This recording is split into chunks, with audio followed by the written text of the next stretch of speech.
¿Os suena esta escena en la Biblia? Es muy conocida, ¿no?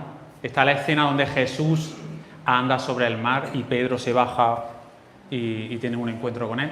Y esta, en la que ¿veis a todos nerviosos? Sí, menos a uno. ¿A quién? Está ahí tranquilito, ¿no? Dormido. Ahí vemos como todos los discípulos, pese al haber estado durante muchos meses acompañando a Jesús, se dejan llevar por el miedo. Y es que ellos no habían visto milagros. Muchísimos. Nosotros no debemos de juzgarlos porque en nuestra vida se repite que hemos visto manifestarse los milagros de Dios, pero pasan los días, las semanas y nos enfriamos. Como ha dicho Lidia antes, Dios nunca se va. El que nos separamos somos nosotros, somos tú y yo. Aquí en Marcos, quien quiera buscarlo en su Biblia, dice: al atardecer Jesús dijo a sus discípulos: crucemos al otro lado del lago. Y salieron con Jesús en la barca, aunque otras barcas lo siguieron. Pronto se desató una tormenta feroz y olas violentas entraban en la barca, la cual empezó a llenarse de agua.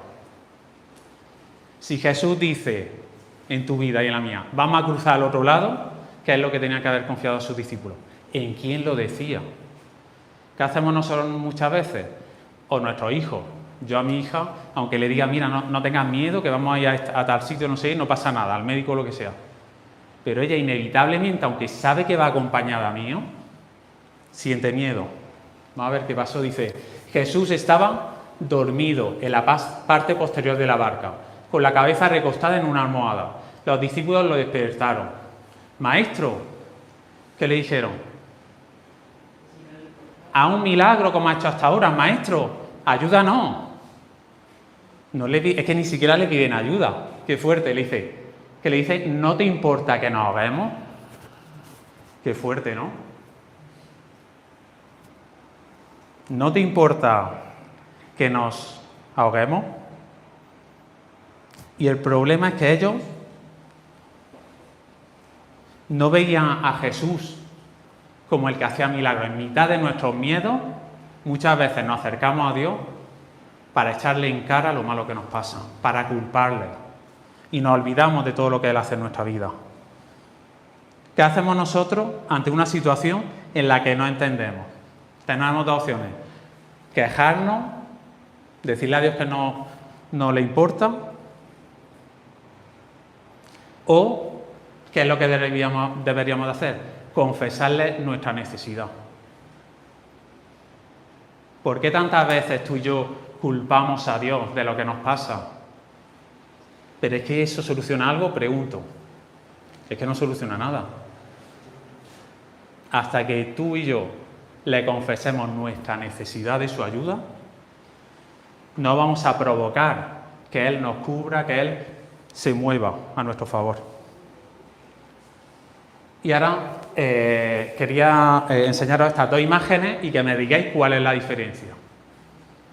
Llevo semanas que el Señor me puso esto en el corazón y digo, ostras, es algo que nunca me había dado cuenta, no sé si vosotros. En la primera imagen, ¿quién está dormido? ¿Y en la segunda? Es decir, son distintas situaciones. Por un lado vemos que todos están muertos de miedo, hay algo externo que está atacando, y ¿quién está durmiendo plácidamente? Jesús. En el otro sitio, supuestamente no hay ningún ataque, se supone que están tranquilos, pero ¿quién es el que está orando con fervor? Jesús. ¿Y quiénes están dormidos?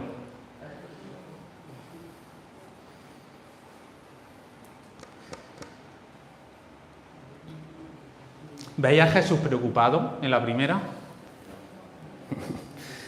Todos estaban gritando y Jesús estaba pero durmiendo plácidamente, ¿no?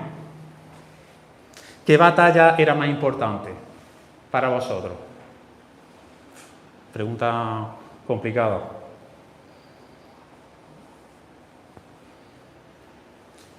Lo pregunto de otra manera. ¿Por qué en la primera foto, que están desesperados y con miedo los discípulos, por qué Jesús está tan tranquilo si es algo que es muy importante para los discípulos? ¿Por qué está tan tranquilo? Porque sabía que Él tenía el control de todo. porque Jesús sabía qué batallas elegir y sabía dónde pelear las batallas. La batalla no se peleaba ahí, se peleaba en el otro sitio. Fijaos, hay un momento en la escena que me llamó la atención y cómo aparecen los discípulos. ¿Os habéis dado cuenta?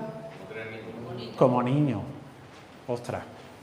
Eso me hacía pensar de que hay que ver cómo yo en mi vida muchas veces le doy importancia a miedos, problemas externos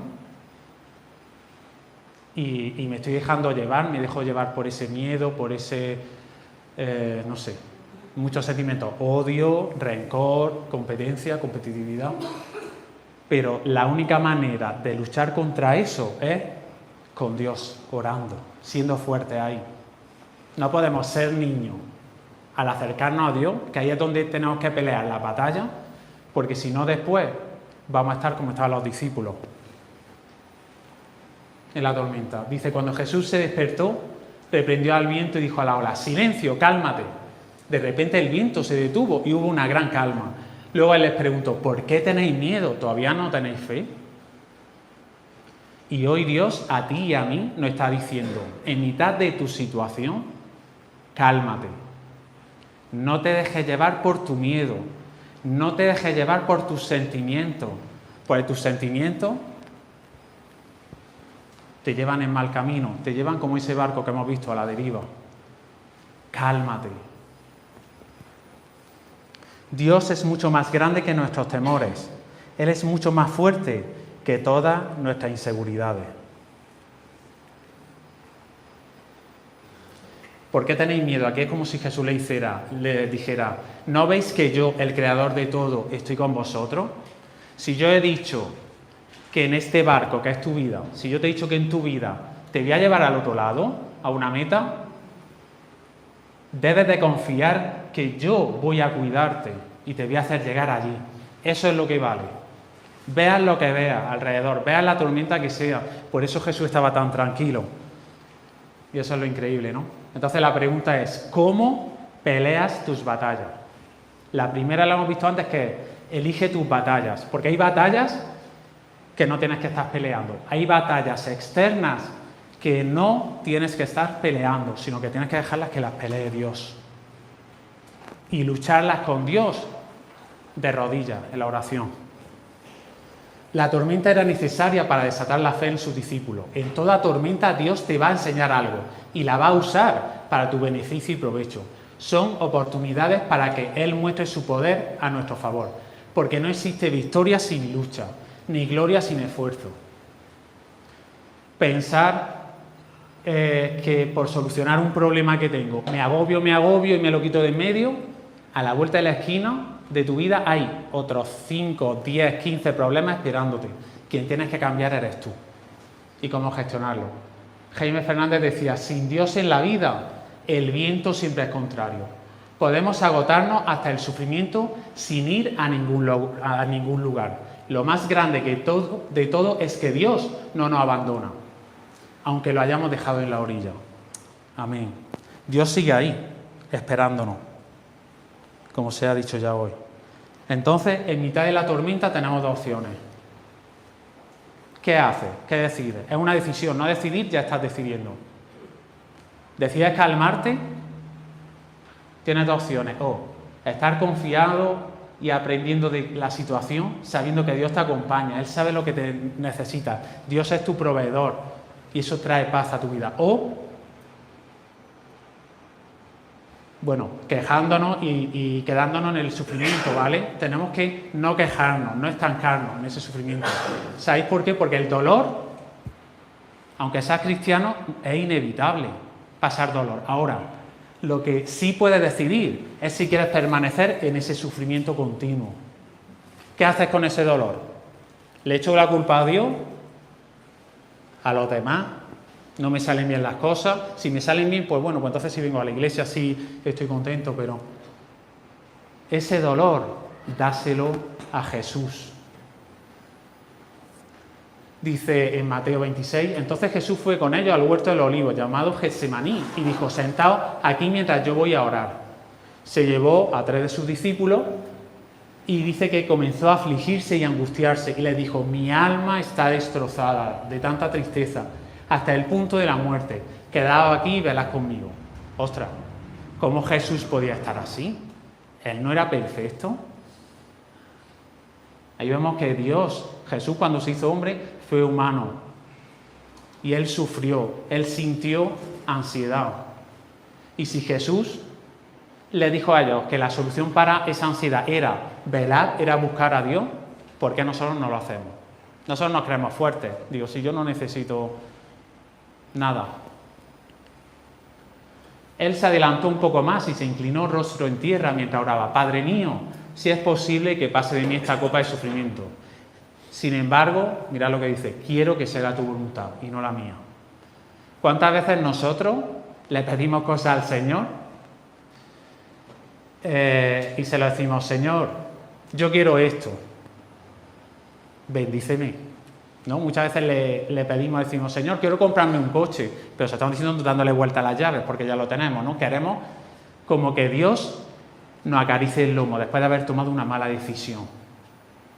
Tenemos que decirle que se haga tu voluntad y no la mía. ¿Por qué? Porque Dios es el único que sabe lo que necesita tu alma, lo que necesita tu corazón, porque Él lo ha creado.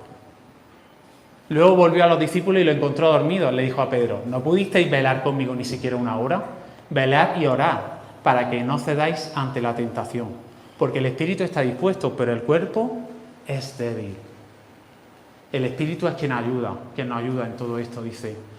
Entonces Jesús los dejó por segunda vez y oró, Padre mío, si no es posible que pase esta copa, a menos que yo la beba, entonces hágase su voluntad. Y el decirle a Dios, hágase tu voluntad, trae paz a nuestra vida. Aunque parezca que la solución que Dios te da no la encuentra sentido, pero eso te da una paz que puede estar como Jesús, durmiendo. Dice, regresó de nuevo y ¿cómo lo encontró? Que no podían mantener los ojos abiertos, porque no veían la necesidad de esa guerra espiritual, de esa lucha, como habéis cantado antes, que cayó Jericó. ¿Cuándo cayó? Después de vueltas de adoración y oración. ¿Ellos estaban preparados para ir con la espada? Sí. Pero fue a través de la oración y de esa lucha espiritual que consiguieron que se hiciese la voluntad de Dios y cayeran los muros. Dice, así que fue a orar por tercera vez y repitió lo mismo. Y aquí en Lucas dice que un ángel lo fortaleció y que tenía tanta agonía de espíritu que su sudor caía a tierra como grandes gotas de sangre. Y le volvió a decir, ¿por qué dormís? Levantaos y orad, no cedáis en la tentación. Fijaos, Pedro qué cambio pegó de estar en la barca chillando a entender esto, aunque se quedó dormido 3 veces, pero entendió que si él buscaba a Dios a solas, lo fortalecería tanto, pese a sus miedos, que fijaos, esto era la noche antes de que lo iban a ejecutar. Mirad si está dormido profundamente, que hasta el ángel dice que le tuvo que tocar en el costado y decir, Pedro, venga, vamos, levántate, que parece mentira que mañana es cuando te van a llevar, lo guardas, y lo salvó. Es decir, para que veáis la tranquilidad que te puede dar Dios. ¿Y por qué nos cuesta tanto orar? Porque nuestra batalla es en estas 3 esferas, cuerpo, alma y espíritu. Dice Romanos 12:1, que es uno de mis versículos favoritos, dice, por lo tanto, amados hermanos, os ruego que entreguéis vuestro cuerpo a Dios por todo lo que Él ha hecho a favor de vosotros, que sea un sacrificio vivo y santo, la clase de sacrificio que a Él le agrada. Esa es la verdadera forma de adorarlo. Y dejad que Dios os transforme en personas nuevas al cambiaros que la manera de pensar. Entonces aprenderéis a conocer la voluntad de Dios para vosotros, la cual es buena, agradable y perfecta. Y nosotros lo hacemos al revés. Queremos buscar la voluntad de Dios, pero no hacemos la anterior. Es como Jesús le decía, tenéis el deseo de hacerlo, pero es que vuestro cuerpo es débil. El espíritu quiere. ¿Qué es lo que decía Pablo que había que hacer? Que voluntariamente tomemos la cruz cada día. Que nos presentemos ante Dios. Dice, vuestro culto racional. Esa es la adoración verdadera. No es los domingos, es día a día presentarnos ante Dios y decir, Señor, no tengo ganas. Sé que necesito orar por esto, por esta persona, este familiar, lo que sea. Y cada vez que intento arreglarlo yo, me toman la pata. Y Dios te está pidiendo que se lo entregues, que entregues tu cuerpo, que te entregues tú. Diga, aquí estoy, me pongo a tu disposición, transforma mi vida, transforma mi mente. Y a través de la Biblia, Dios te va a hablar, te va a dar soluciones para tu cuestión. A lo mejor no lo soluciona por fuera, pero te va a cambiar a ti, por dentro. Y esa era la pregunta, ¿por qué nos cuesta tanto orar? Porque le hacemos demasiado caso a esos miedos en vez de confiar en que Dios es quien tiene la solución. Muchas veces Dios permite que llegues a un punto en tu vida que no sepas qué hacer para que digas, vale, obra tú. Como en la alimentación a los 5.000, que le dice Jesús, oye, ¿cómo le vais a dar de comer a todo esto? Y le dice, Señor, no sabemos, solo lo sabes tú. A veces Dios te lleva a ese punto para que digas, Señor, obra tú. ¿Y qué pasa? Tenemos que ir a Dios y decirle, Señor, mi alma, que es lo que yo soy con los ojos cerrados, ¿vale? Es mi intelecto, mi voluntad. Dice, reflexionar y tener calma. Aquietar a mitad de una tormenta, como los discípulos, calma. Y coger mi voluntad y decidir humillarnos, doblegarnos y reconocer que necesitamos ayuda. No hacer como los discípulos, buscar culpables. Ah, pues esto me pasa por culpa de, incluso por culpa de Dios. Buscar a Dios y darle nuestra voluntad. Permitir que el Espíritu Santo nos transforme. La semana pasada en el aniversario estaba todo puesto con cuadros, ¿no?, de frutos del Espíritu.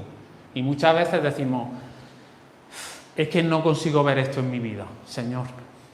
Pero es que no lo hemos empezado bien.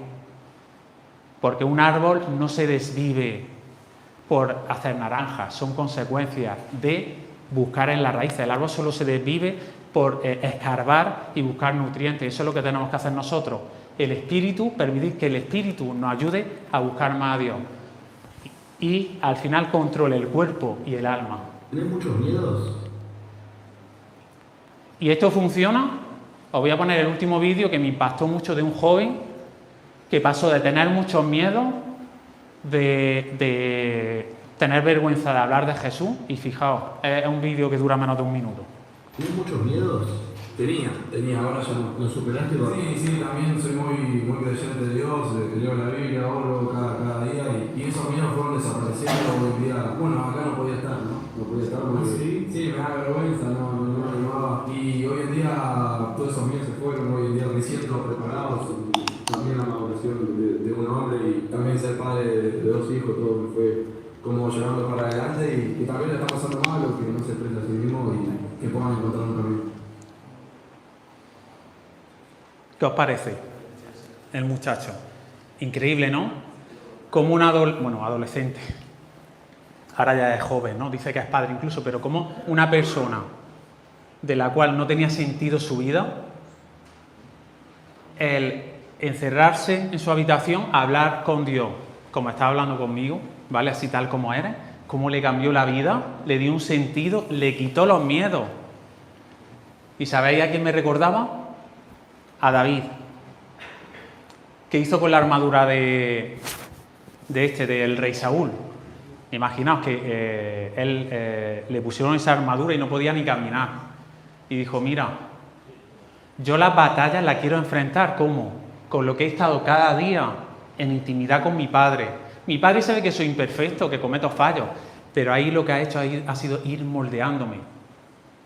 Si los que estaban preparados para la guerra tenían miedo de Goliat, ¿por qué era? Porque por sus fuerzas querían hacerlo, ¿no? Por lo que toda la vida lo habían hecho. Pero David soltó eso y tenía tanta confianza en Dios que le libró de esos miedos. ¡Qué fuerte! Y ese es el reto que Dios tiene para ti hoy.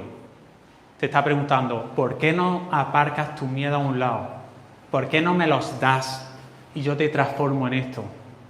Que estés tan lleno de mí, tan llena de mí, que cuando vengan tormentas a tu vida, va a estar como Jesús, dormido en plan, Él te va a ayudar a ver el enfoque correcto, que lo puedas ver. No, ostras, que ha venido esta persona, me ha pasado esto. No, vamos a ver. Y el Espíritu Santo te ayuda y te da esa sabiduría. Como el muchacho que acabamos de ver, yo me he quedado impactado cómo Dios puede transformar una vida. Y eso cómo se labra en la intimidad.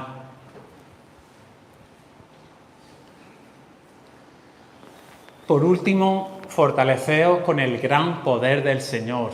No es con nuestra fuerza, es con su poder. Poneos toda la armadura de Dios para que podáis hacer frente a las artimañas del diablo, para que podáis manteneros con firmeza el día que llegue su ataque. Y así, después de haber luchado mucho, estaréis todavía en pie.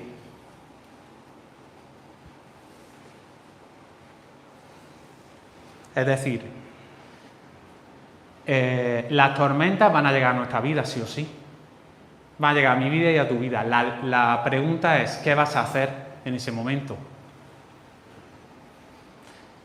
¿Te vas a quejar? ¿Vas a intentar solucionarlo a tu manera? ¿O vas a pedirle al Señor tu gran poder? Y el poder de Dios, la semilla que Dios pone en cada persona no es diferente. La semilla tiene el mismo poder. En los discípulos el Espíritu Santo es el mismo que levantó a Jesús de los muertos, que estuvo en todos los discípulos, que está en ti y en mí. Es decir, se trata de que nosotros decidamos fortalecernos en Él. Dice, en eso de hablar del maná, el maná era el pan del cielo. Y esto es un ejemplo de cómo Dios quiere cada día hablarnos. Dice, entonces Moisés les dijo, este es el pan que el Señor les dio para comer. Pero cuando lo midieron, cada uno tenía lo justo y necesario. A los que recogieron mucho, nada les sobraba. Y a los que recogieron solo un poco, nada les faltaba. Cada familia tuvo lo justo que necesitaba. Y yo os pregunto, ¿habéis desayunado hoy? Sí, ¿no? ¿Y estaríais hasta el domingo siguiente sin desayunar? No, ¿verdad? ¿Sí? ¿Lo intentamos? ¿Qué pasaba? Algunas familias, ¿sabéis lo que hicieron? Guardaban parte del maná de ese pan para el día siguiente. ¿Y sabéis lo que les pasaba? ¿Cómo? Se agusanaba. Y es un ejemplo de cómo Dios nos está diciendo, es que tú necesitas para cada día acercarte a mí. Y muchas veces lo hacemos muy, no sé cómo decirlo, muy perfecto. O me siento una hora para pasar tiempo con Dios o no lo hago. No. Cuando dice la palabra, orad sin cesar, no estás todo el rato orando, practicar la presencia de Dios en mi vida, es decir, ser conscientes que Dios está conmigo siempre y buscarlo con intencionalidad. Dice, yo soy el pan de vida, declaró Jesús, el que a mí viene nunca pasará hambre y el que en mí cree nada más volverá a tener sed. Cuando venga el Espíritu de verdad, Él os guiará toda la verdad. Él no hablará por su propia cuenta, sino que os dirá lo que ha oído y os hará saber las cosas que habrán de venir. Me glorificará porque os contará todo lo que reciba de mí. Traducción. Esto es como lo que hizo el chico que hemos visto en el vídeo. Que llegó un punto en su vida que dijo, mira, Dios, quiero que me hable. Yo igual. Yo cuando era joven, era adolescente, es que no me enteraba de lo que hablaba en la iglesia, incluso en el grupo de jóvenes. Hasta que tenía tantos problemas que llegué y me acuerdo de un amigo que me dijo, mira, ¿no crees que es hora ya de que hables con tu padre que te está esperando? Y así tal cual le hablé y es un velo que se me cayó. Aquí podéis estar algunas personas que dicen, es que no me entero. Pues si tú le pides a Dios que te hable, es como un velo que se te cae y cuando lees la Biblia, es como lo que habla aquí. Te quita el hambre. Dice, ostras, si es que esto está hablando a mi vida. Y así es como tenemos que acercarnos a Dios. Y tenemos el Espíritu Santo, que es el que nos va a guiar a la verdad. Si os fijáis en el vídeo, le dice Jesús, ¿os acordáis que hablé del Paracletos, de este ayudador que va a venir? Es que no estáis solos. Muchas veces no vamos a Dios porque no sabemos qué leer, no sabemos qué decir. Pero es que Dios no quiere que lo gestiones tú. Dios lo único que quiere, que tengas la voluntad de decir, ven a mí, que yo te voy a hablar. Quiero tomarme un café contigo. Hable de la Biblia.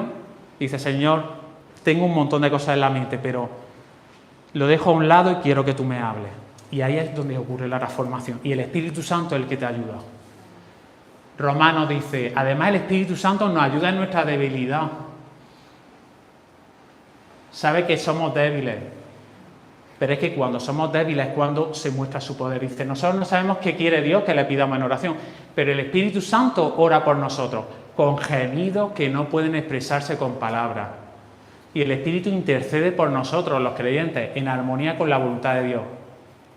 Y sabemos que Dios hace que algunas cosas, que todas las cosas cooperen para el bien de los que lo aman, los que tienen una relación con Él, y son llamados según el propósito que tiene para ellos. Es decir, da igual la tormenta que venga a tu vida. Si tú le pides al Espíritu Santo que venga a tu vida y que te ayude en ese encuentro con Dios, incluso a orar. Yo a veces le he tenido que pedir ayuda para orar. Él intercede por ti y Él te ayuda a ver la voluntad de Dios. Dice Isaías, mis pensamientos no se parecen en nada a vuestros pensamientos y mis caminos están muy por encima de los que pudierais imaginaros. Lo mismo sucede con mi palabra, la envío y siempre produce fruto y logrará lo que yo quiero y prosperará en todos los lugares donde yo la envíe. ¿Qué quiere decir? Que cuando tú te acercas a la palabra de Dios, pídele que te hable, porque su palabra está viva y no tiene nada que ver lo que tú piensas con lo que Dios quiere para tu vida. Y yo quería preguntarte una cosa. Vosotros tenéis reloj, ¿no? ¿Quién de aquí va a trabajar o al instituto y no se pone alarma? Y los que os ponéis una alarma para levantaros, para ir a trabajar, etcétera, ¿quiénes sois? ¿Y las que os ponéis 5? 5, ¿no? Santi, ¿a cuál se levanta? ¿La sexta, no? ¿La octava?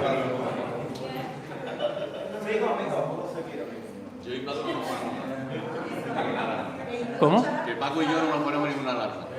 No, ya es el reloj biológico, ¿no?, que tenéis vosotros.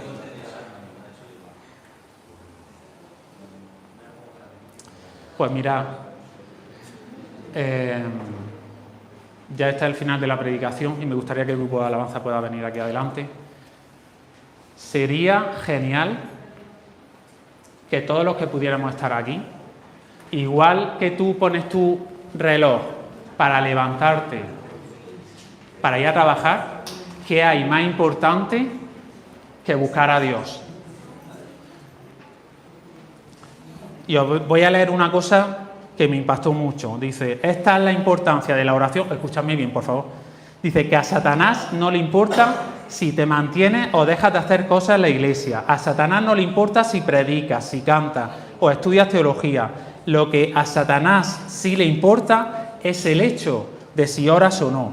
Porque sabe muy bien que la oración blinda tu relación con Dios. Y por ello el pilar donde se construye un cristiano es a través de la oración.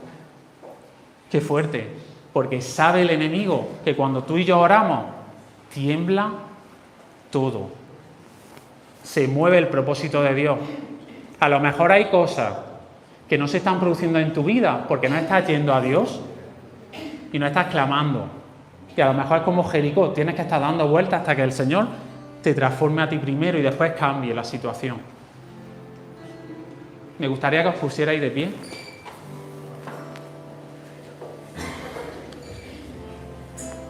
Y esto se trata solo de una decisión. Cuando salga por la puerta, voy a coger la alarma del móvil y, por ejemplo, os animo que media hora antes de que os despertéis pongáis la alarma, solo media hora. Y que toméis la decisión de decir, ostras, me voy a levantar cada día con un buen café, me voy a sentar, igual que para mí es muy importante levantarme para ir a trabajar, me voy a sentar para tener un tiempo con Dios, orar y pedirle que me hable. Y seguro que va a ser muy bueno porque no lo tienes que preparar tú, es tu Padre que tiene la cita contigo.